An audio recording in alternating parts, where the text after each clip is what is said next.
A quick little Reggie lesson.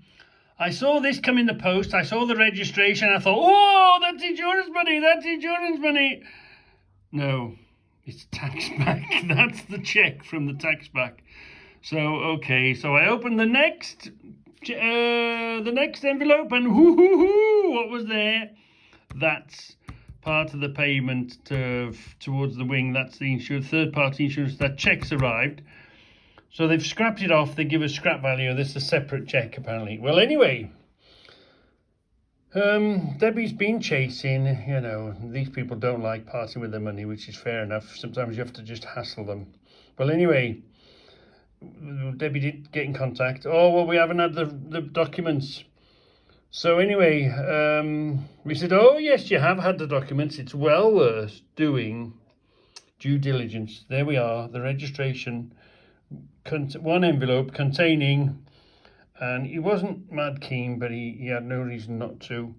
There's the man who signed, sign and print, and the registration of the vehicle he was in on the collection vehicle. So just cross all the T's, dot all the I's and cross all the T's. So they can't say they haven't had the document or they haven't received the document or whatever. However, whenever you're doing this sort of thing, for the sake of making up a piece of paper and asking the man politely to sign it, your arse is covered. So they've got no reason not to give the check. Now they've agreed to send it. No excuses. So a little update on the wing. We'll soon be going Goldwing shopping. I think we've got a plan. As much as you've ever got a plan when you do these things. We're continuing the story. We're going to get 5,000 odd for scrap for the wing. We've had 7.5, as you can see, and we also had gap cover. Look, asset protection insurance on it for 14,799. So we'll be making a claim off this now. That'll be making the gap. Well worth having. We got 4 years cover for 250 quid. Can you see? Look, for 4 years cover, to cover that for 250 quid. It's going to work out okay. Then we can go Goldwing shopping. So always consider gap cover. It's well worth having gap cover. So let me first say thank you very much for all of your contributions, all your comments on the heating situation. And I like the idea of pouring insulation up here. Fill this gap up here with insulation. First of all, stop it going out the roof straight away, and it would help it travel along to warm the room. So anyway, and there's a piece missing out of there, there's a piece missing out of there, and there's a piece missing out of here. What are we doing? Well, we're all aware of, let's shut that down. We're aware of the Grenfell fire disaster. And if for no other reason, it's taught us don't trust the authorities on when they say something is fireproof or not. So we've got a piece here. This is that insert, that stuff that we got out the skip the other day. So we're going to test that. We're going to test this stuff, which I've been using as a liner in the tools. Bit of rubber. This is what's on the floor. This is lovely. I really do like it on the floor. It really makes the floor much better to work on and on your hands and knees sorting out nuts and bolts. I don't know how that's going to do. And this is a mat soled. It looks like checker plate, sort of soled to put in front of your bench. So I wonder how that will do. And most important of all, I've got lots of this. Remember, we did the floor, didn't we? So I've got lots of this. Sheet here, sheet there, bits and pieces I can make up. So potentially that's the way to go. But like I say, that Grenfell affair has shown us don't trust the authorities, don't trust anybody, do it yourself. So we are going to do a live and at the scene test. Now, I know you might say, well, it's unfair to use a blowtorch on it, but let's imagine the garage is on fire. Well, we've got plenty of wood shelvings, we've got plenty of carpet, we've got plenty of stuff that catches fire anyway. So imagine the place is on fire anyway. So the reason for this, first of all, let's see if it's fireproof. And second of all, let's see, will it accelerate the fire, or will it just burn and give a bit of time? So we've got safety in place. We're going to do it in an ammo tin. We've got 1,000 litres, an IBC 1,000 litres of water on hand should we need it. So there will be a noise out the flame, so you might not hear much. So let's start, shall we? So we'll start with the smallest piece, that sort of thing that's sold as a matting in front of your bench. Looks like you buy a roll of it, don't you? It makes a nice rubber in front of your bench. Looks like checker plates. Change hands.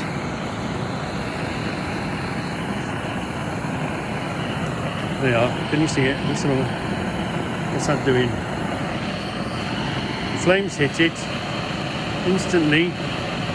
Instantly it's burning.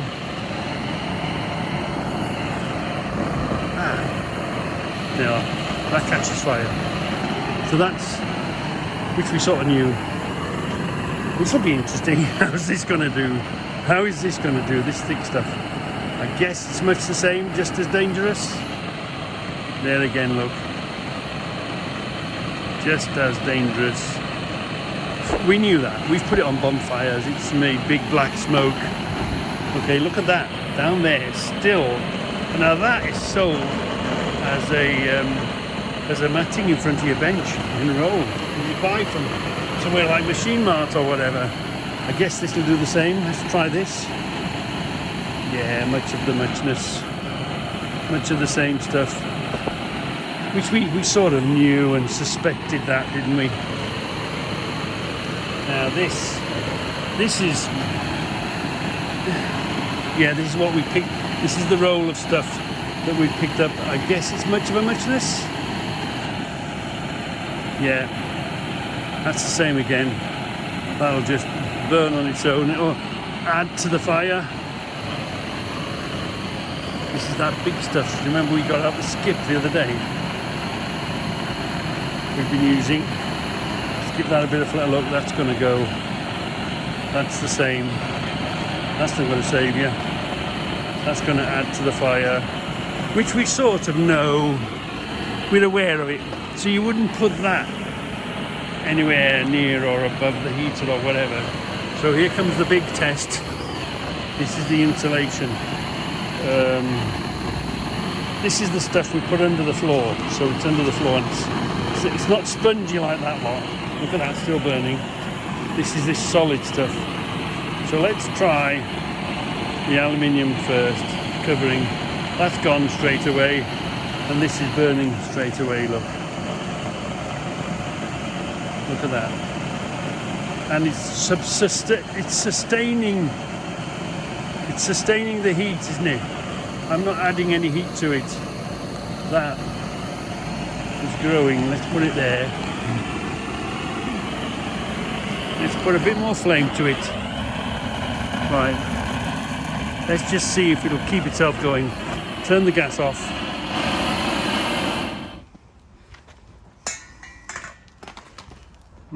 Look.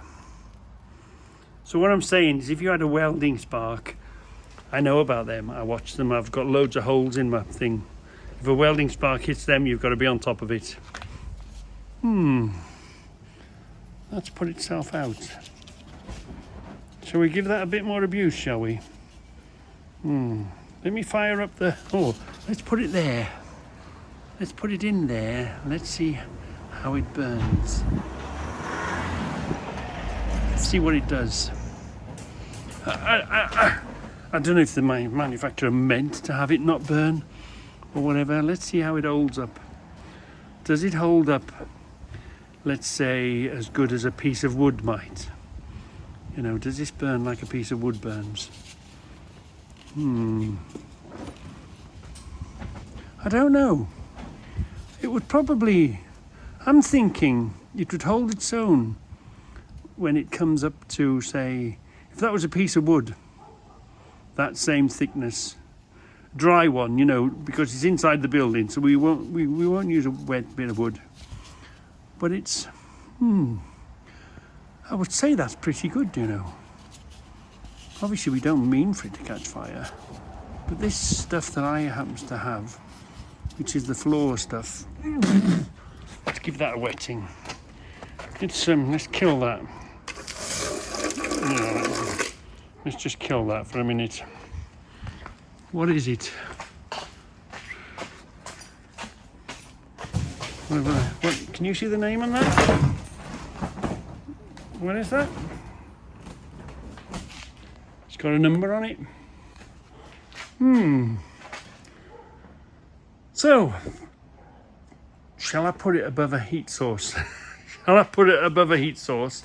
And I haven't really got a big high roof. The thing is, we're all going to go down the path of insulation now, aren't we? We're all going to be saving electric. We're all going to be, you know, trying to find a way of, shall we say, saving power. But I'm worried about this not being high enough. If it was high enough, it'd probably be all right. But there's, what is that? 2 foot, 3 foot? Say if it's 3 foot. How many jars? 1, 3, 4 jars away. I'd be reluctant, you know, because there's a hell of a heat comes out of there. Hell of a heat. It gets really hot up there. I tell you how hot it gets. But, well, I tell you what the heat can do. I had the burners going here. You know, I use the gas burners to get it hot. Well, I melted my junction here. That's all melted and taped up. Simply because the heat was up there. It was really, really hot up there. So, good idea. Maybe not that foam. Maybe there's new modern foam that doesn't catch fire. But after Grenfell, what I'm saying is test your own stuff. If you're going to put something in somewhere, insulation-wise, test it yourself. Don't be trusting anybody, any government, any council, any authorising thing. Get a piece and burn it and test it yourself. Before we go in complete panic mode, look, it does stand up to weld splatter. It does stand up to, you've got to keep an eye on it. Even this stuff, it's quite thin. This stuff went well, but look, it's just weld splatter. That's a weld splatter. Some of these little holes are grinding. You see, some of that will be grinding stuff hitting the deck. So they're quite robust. It's just a big open flame that the place would go up like mad. Even this, look, and can you see it? It's not making its way. There's only a few. It's not making its way through. I know it's a good thickness, but that's a good old blob of hot metal, that is, isn't it? But it never made it all the way through. Let's have a look at this. Oh, now these, of course, is thinner. That one, that hot. See, that's made its way through. But of course, it's thinner, isn't it? And it doesn't help that I do spill oil and petrol and garbage all over it. This has got loads of burns, but I keep an eye on it when I am working in it. Oh, that's had plenty. That's got the pox, okay? That's got a good dose of the pox. But you can see it doesn't seem to make its way through. And this isn't something that I would have caught, but this slot has burnt itself out. I haven't got any burn marks, to be honest, that I can remember. Any big burn marks where it began to catch fire. So it's still pretty good. I think the benefit of the comfort of the sponge is it overflows the benefit of the burn. And you know, this ain't too bad neither. But yeah, it's the risk we all take in the garage, isn't it? whether we put carpet down. Should you really only have concrete floors? That's probably the ideal way, but this does keep it warm and make it really comfortable. And I do spend a lot of time on my hands and knees, as you know, sorting nuts and bolts. So I do like it, but it might not be doing me any favours. We'll see. Look at this, look at this, look at this. What we got to play, right? What's this? Their first match was Right, this what did they buy? cricket table. Price paid £18.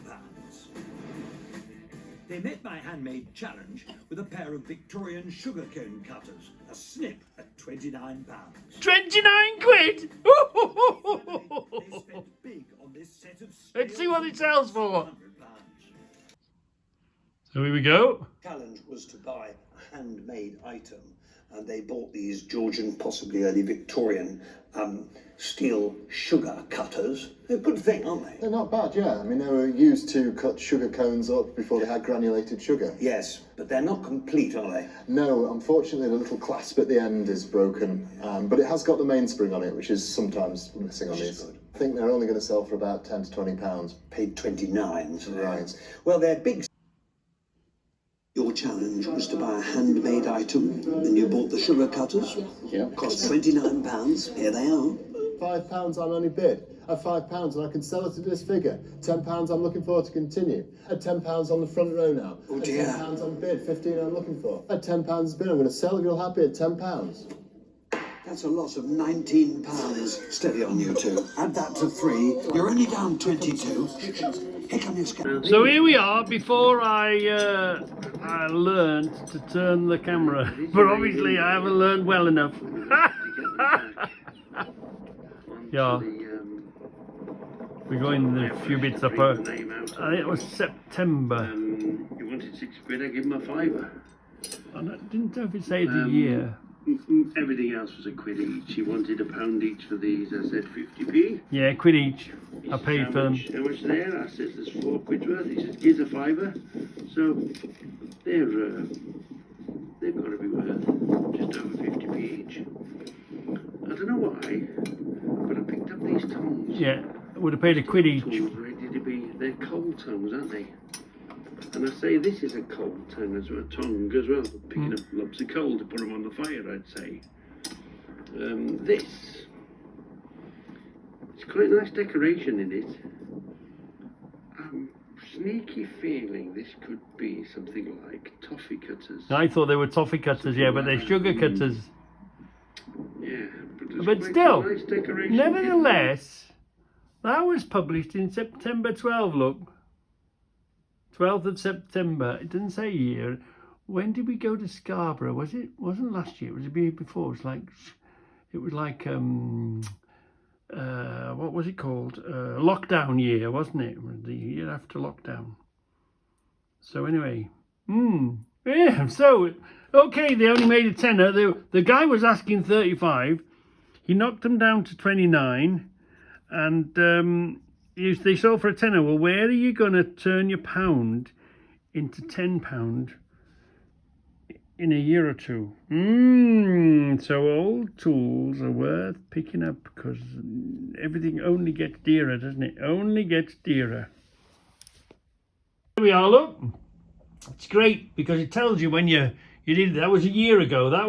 We bought them in the car boot in Scarborough. I put in Reggie on the road, Reggie and the car boot, and then I found my films. I found my films. That's what I love about YouTube. Instantly memory. If you can remember what you wrote or what the heading was on whatever particular thing you want to check back up on, you can remember that. That's when we bought the bullet, isn't it? We cleaned it up. Do you remember? Anyway, yeah. So that's when we had a socket madness, didn't we? Yeah. So that's the great thing about YouTube. It instantly you can go back and look through your pictures and your files and reference to them. But anyway, it just shows you, even at a tenner, I mean, they were up for sale for 35 quid, and then he knocked it down to 29, and he bought them for 29, didn't he? Thinking he'd make a profit in the auction with them. But they sold for a tenner. So even at a tenner, within a year, how are you going to make £1 worth £10 in a year? So don't walk past them. Don't walk past them. You just never know. I'm going to have a look at eBay, see what they are on eBay. Let's have a look, see if we can find them on eBay. I just happened to put in eBay sugar cutters. Look what's come up, $96. Oh, madness. Absolute, complete madness. Let's see what else is, if it spits anything else out. No, that's the only one that seems to be there at the moment. There, look. $96 from Australia. My God, 54 quid. So don't walk past them. Don't walk past them. If you see them, grab them. Yeah. Because when you're ready to sell them, the price is only going up, isn't it? Was it Edwardian? Yeah, Edwardian. So this is a quick video for Jixie's workshop that asked me a question about my nuts and bolts, and did I do it commercially? No, I don't do it commercially, but you know, if I can help anyone, I will. So it all began, first of all, with these tin cupboards. All began, and of course, look, we all keep stuff in gallon tins, don't we? We cut the lid off a gallon tin and we put stuff in it, don't we? That's how it all began, and then it sort of grew. Then it grew into putting nuts and bolts in jars, you know. You can't use the big jars here, but tea jars. Started doing that. Started putting, you know, one of each, like this. Yeah. So I do like this system of putting one on the lid, whatever's inside, whatever's on the lid is on the inside. You know, that was my very first sort of system. Yeah. And I even, if I had a big jar, I'd put a big jar on my shelf, and then I'd put one in there. So that's how they came about. The shelving came about. I wanted good, thick, strong shelving, and I didn't want it too thick because stuff disappeared. But even so, it still disappears. Then I went down the path of putting one of whatever's here is meant to be in there. But over the years, that went awry, you know. That all sort of, yeah. So now I know I've got them, but where they are is another question. Where they are is another question. So it wasn't the ideal situation. Again here, look. And again, too deep. So anyway, a bit more space became available. Let's go. Whoop! Let's go next door. Let's have a look in here now. So remember, this space became available. It was Debbie's garage. And then, of course, we get nice, because there's quite a weight in these. So then I made more shelving here.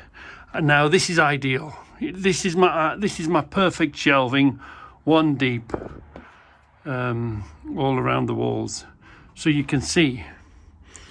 But it still takes quite a bit of, you know, quite a bit of searching and looking. If you're looking for a particular one, you've got to get in and you've got to go along, and you've got to find what you want, what you're looking for. So the next plan was, let's put one of each. I think I'd seen it in a shop. Let's put one of each on a board here.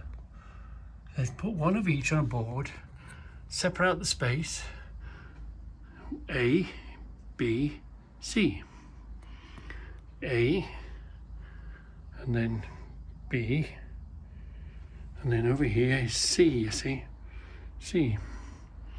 So, and of course, 1, 2, 3, 4, 5, 6, 7 shelves.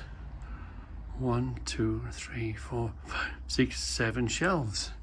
So we went down this path now, so it's much easier and faster to have it in one particular place to find a particular thing. So you just, you know, you're not going searching, you know exactly where to find something. Same as over here. This is just that other shelf. So I like this. If I had to think of a perfect system without computers, without books, without anything, and you know, you can't beat getting it and comparing it with something. So you can't beat that. So for instance, if we wanted that, let's say we wanted that, that's in A4. So right, Reggie, I want one of them, or I've got a job for that. I've got a similar thing in my hand, so A4. So let's go and look at A4. So that's C, B, A, 1, 2, 3, 4. A4, and here they are, a jar full of them. Now there's a good chance, because that's full, there's probably a good chance that there's one in the other drawer where there's one on top. I also put them in the little jars, and I know I've got them in here. Anyway, so there's that. So there, that would be my ideal situation. Well, I really liked that idea. So then I transferred that idea over to here. How was I gonna do the same over there that I like over here? So of course we did this, didn't we? Then we put this up here, and now we've transferred that idea over to here. So we are evolving, we are growing. This is 30 years of collecting. So now we know, you see, that's 1, 2, 3. So that's shelf 1, shelf 2, shelf 3, and so on. But that only, all of that represents what's in there. And of course, one jar of stuff is full of one, you know, stuff. So I'm yet to figure this out. I'm yet to sort of make that work properly. And I do like the idea of eye level stuff, you know, stuff in your face. I do like when there's one on the lid, even the little fiddly stuff, you know what I mean? You can just grab it and have a look inside. Now, do you see that one we saw? We looked for a nut, didn't we? Well, I'd say I had enough to fill the jar full, and that. So if they're in here, there's a good chance there's another big load of them somewhere else in another jar. So I like this. It's a bit dark in the back there, and I haven't really, and we're working on the board now. We're thinking about making a plan for another board for up here, aren't we? So we're getting there, but it takes a long time.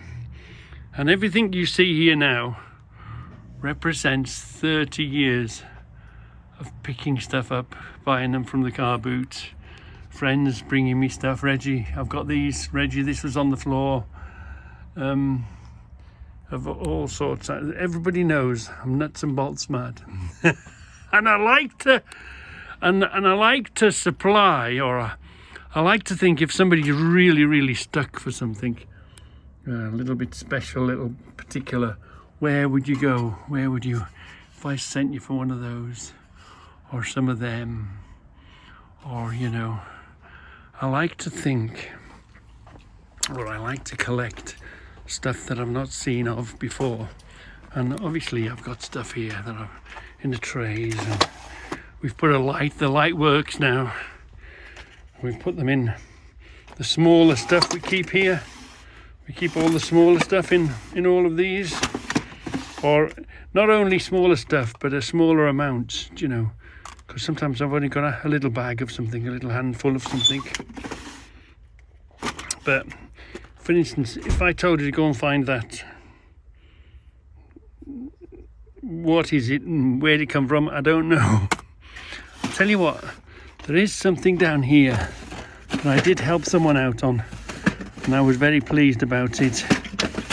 Where were they? I think they're lower down. I think what I'm thinking of is lower down, maybe. Give that one more bash now. They're lower down here. They're down here somewhere. Down here. Yeah, this. Just obscure stuff. You just see it and you've got to buy it, haven't you? That. One of them was a sump plug. Somebody had knackered the thread on a sump plug or something, and it was nowhere to be found, and I had one here. That's what that's my favourite. Sort of, I picked that up just because, you know, I like that sort of, that's the sort of stuff that really odd stuff that I like to pick up. Anything odd looking. So, yeah.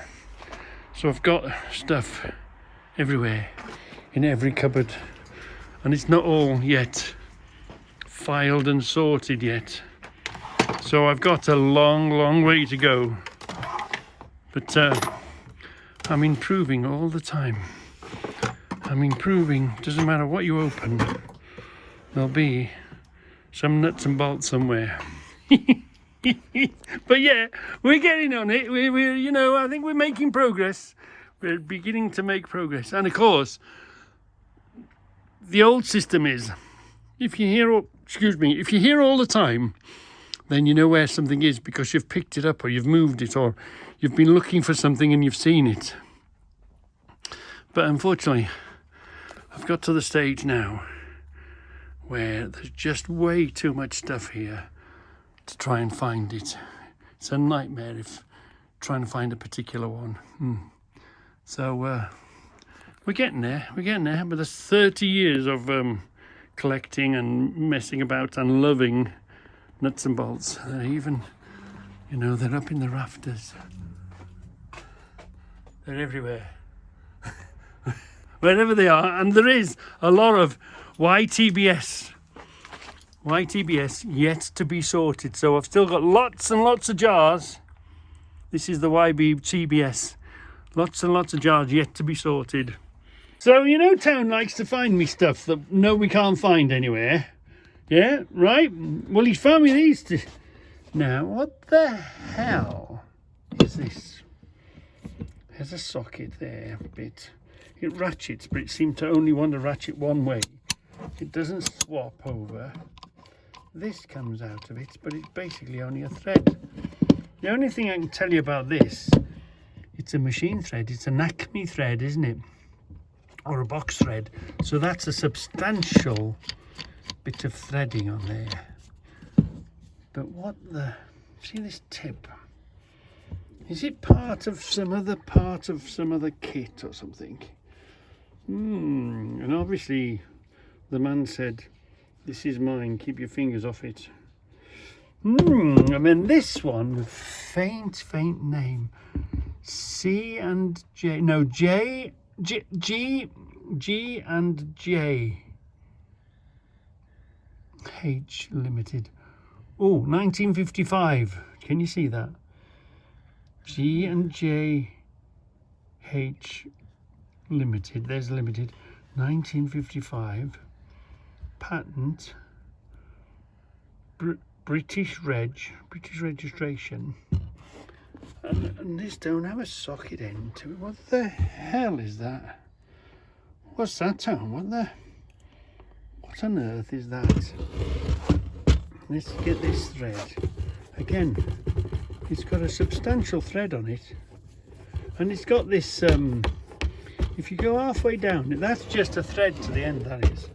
But this, it's got this slot, and it's a go-through slot. So what would you put in? What goes in there? So the shaft comes down and stick your finger in there. There's nothing to be seen on the end of here. There's nothing to be seen. It just runs out as a thread again. Look. So there's nothing particular in there. And there's nothing particularly on the end of there. What the hell Tone, you've beat your expectations, Tone. You've completely flummoxed. Now, is it a tool on its own, or is it a tool that belongs in a kit with other tools? Is it a part of a kit? Is it a tool on its own? What the hell is that? Blimey. And why is it only ratcheting one way? There's no way of swapping that ratchet over at all.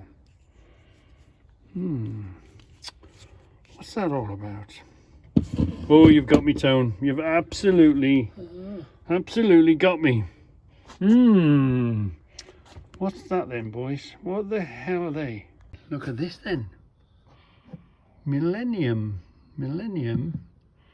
We've not seen that sort of an handle before, have we?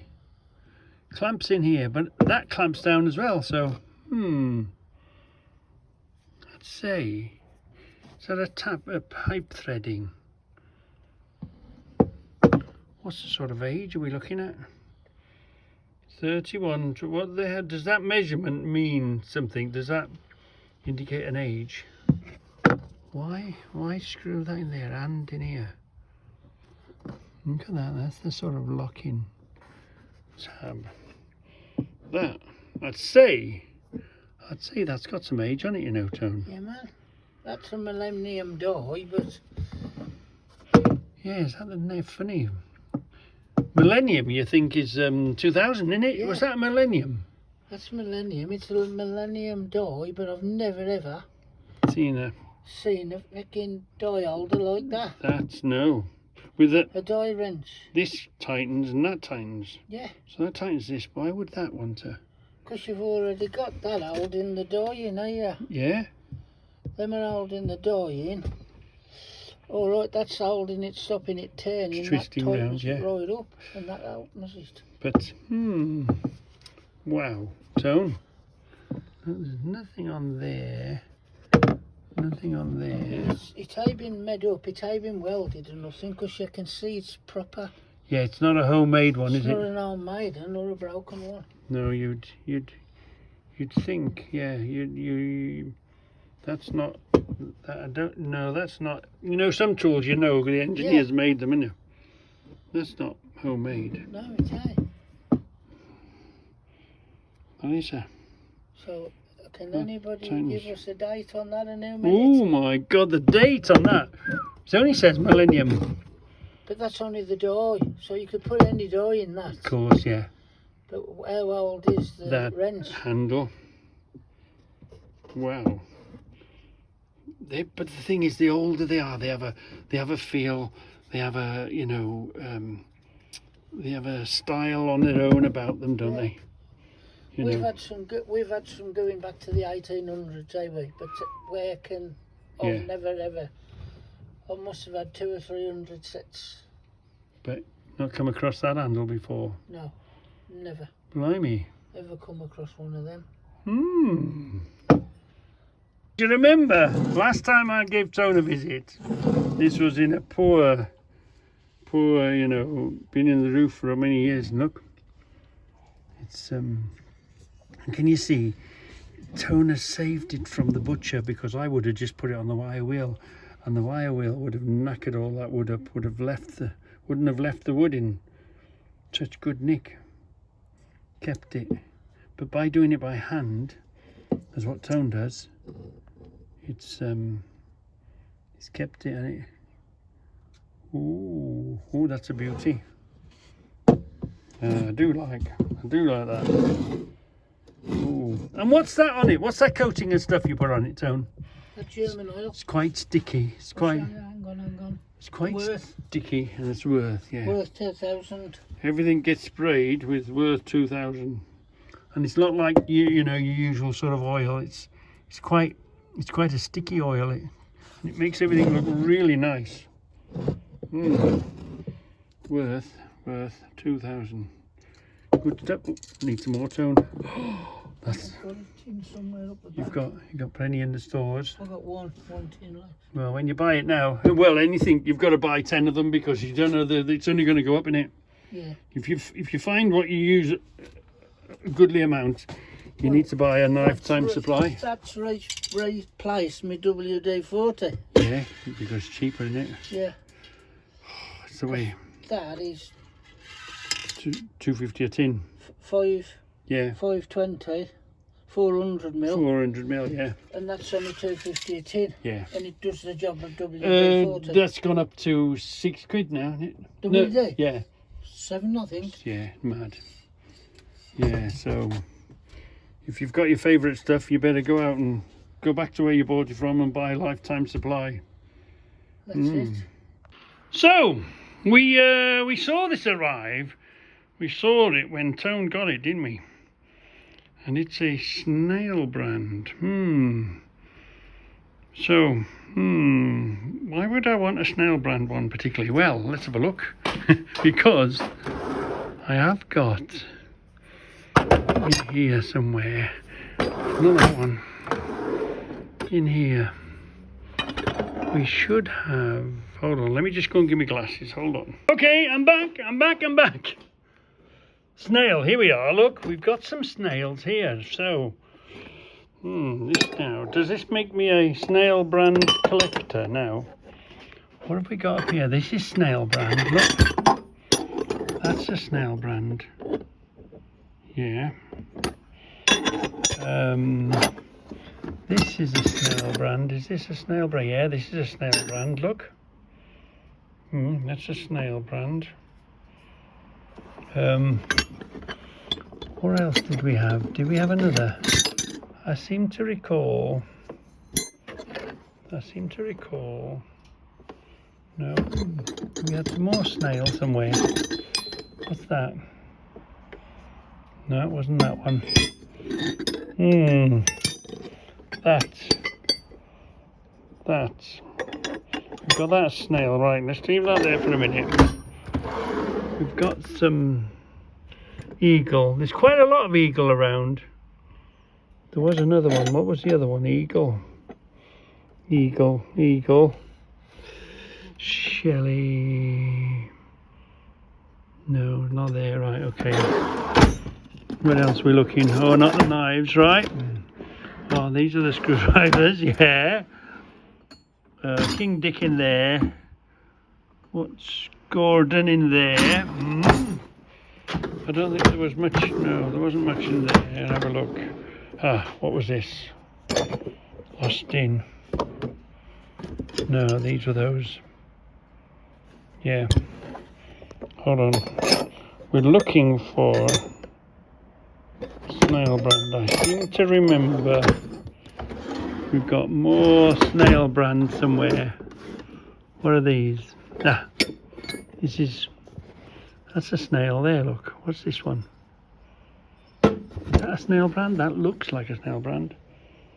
Ooh, just very faintly, look. That's got some age on it. England something on that one. What was this? What was that? It's a Ford.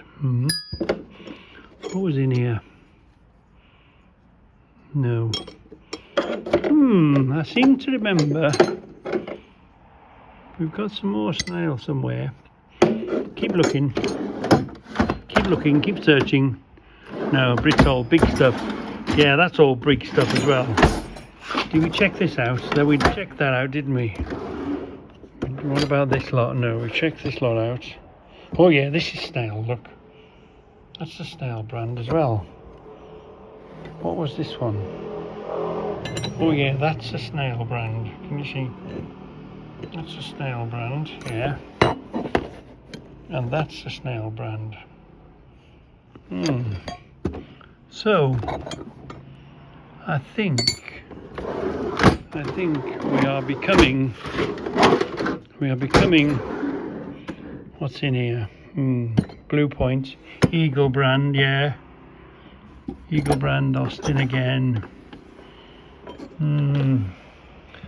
I think this is how you become a collector of a particular thing, because it gets under your skin. You get one, then you want another, and another, And another, and another, and another. Well, I do anyway. Oh, talking about, there's some wrenches on their way, big pipe wrenches, but with wooden handles. Who's seen a big pipe wrench with a wooden handle? We've got them to look forward to. We've got them to look forward to. Chrome vanadium, no. That's what I thought. No, nothing. Let's have a look. Rubbish, rubbish, rubbish. Oh yeah, what was that? No, nothing in there particularly. What was in here? Ah, box. Don't start me off on box spanners. Well, the scissors was there, wasn't it? No, no. Well, anyway, it seems we are going to become nail brand collectors. What else we got in here? Rubbish, rubbish, rubbish, rubbish, rubbish. Yeah. Ah, oh, a few more screwdrivers. Oh, a few more box spanners. Oh, that's a big one. Oh, that's nice when you go. It's nice when you go looking and you forget stuff you've got. But remember those cupboards, they've come in really handy. But you can't get to them when the car's in. And I really like this. I should make more use of this. But anyway, yeah. Where is that gone now? What did we do with it? Oh, here it is. So it's in here now. Nice and safe. So it seems that we are becoming a snail brand collector. And that's how it happens. That's how it takes over your life.